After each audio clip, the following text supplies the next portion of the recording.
My daily devotional for Thursday, the 11th of November. Our reading is from Hebrews chapter 11 and verse 25.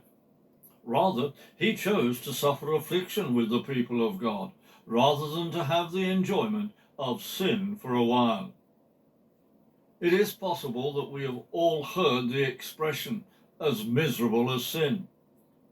Many years ago, I was leading a Bible study, and one of those present made a comment about this saying. He said that he had never found sin to be miserable, and that the problem was that it was too enjoyable. The writer of Hebrews also recognized that sin does have its attractions. If it didn't, and if sin was so miserable, we would not be attracted to it. However, the attraction of sin and its enjoyment are short-lived. The enjoyment that Adam and Eve got out of eating the forbidden fruit was short-lived, and it was not long before they realized what they had done.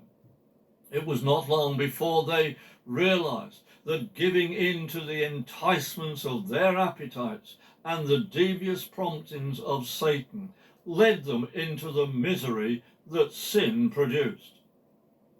We live in a world that is full of sin.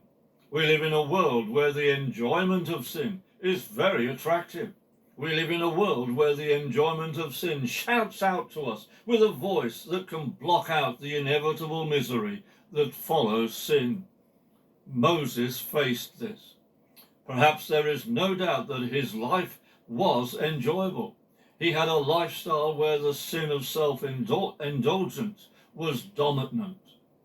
However, he decided to reject the temporary enjoyment of sin in order to find the lasting enjoyment of the pleasures of God. King David knew the pleasures of sin as he committed adultery, but he also experienced the misery and devastation that followed. He also wrote these words in Psalm 16 and verse 11. You will show me the way of life. Grant to me the joy of your presence and the pleasures of living with you forever. Jesus died on the cross to make this a reality for all who believe in him. Today, let us give thanks that Jesus brings to us the joy of the pleasures of heaven.